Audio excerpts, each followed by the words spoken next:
Okay, isang magandang araw po sa inyo lahat. Welcome back dito sa aking channel Aljan TV. Para po sa mga nagtatanong, lalo na yung magbabakasyon for the month of July 1, 2025 onwards. So lahat po ng private sector, mga 18 visa is required na po natin kumuha ng exit clearance. So I would like to say thank you so much to Alutay Alebani Law Firm Group kasi lalo kay Attorney Ahmad pinoward niya sa akin itong ating guide para po kumuha ng exit permit. Take note na yung exit permit is dapat tayo yung mag-a-apply tapos i-approve lang ng ating employer.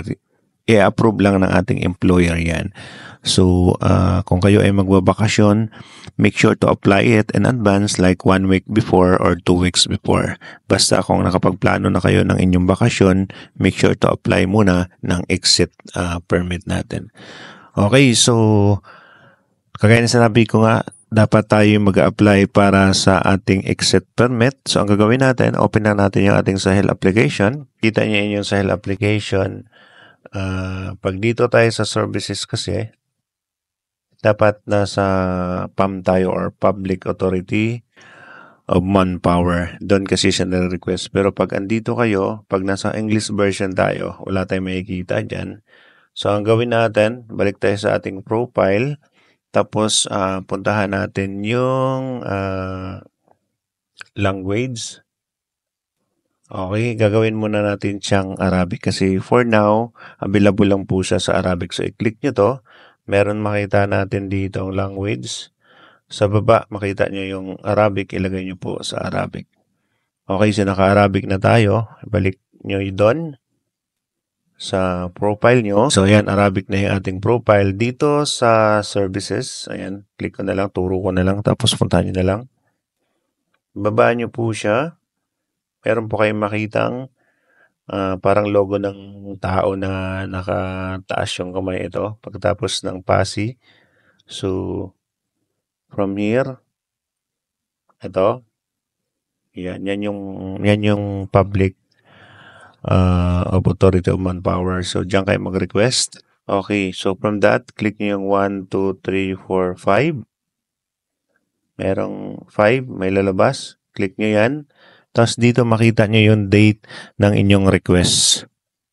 Okay, so ibig sabihin yung date ng inyong bakasyon hanggang kailan siya. So dito sa pinakauna makita natin, merong 6/12/2025. Mag-start siya on July 1, so i-click nyo lang dito.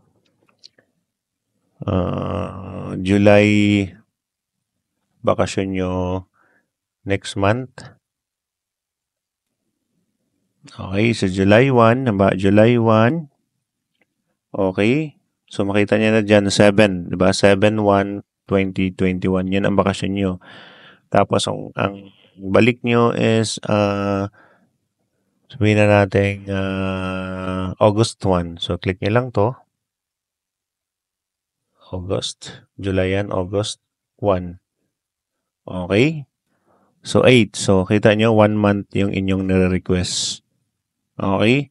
So, from this to that, yan yung inyong i-request sa inyong mga employer, yung HR, yung mandop, sponsor. So, makikita nila yan. So, pag once okay na yung date na yan, i-click nyo lang tong blue sa baba. Okay? Yung blue sa baba, request. Okay, pag i-click nyo yan, ang lalabas nyan is ganito.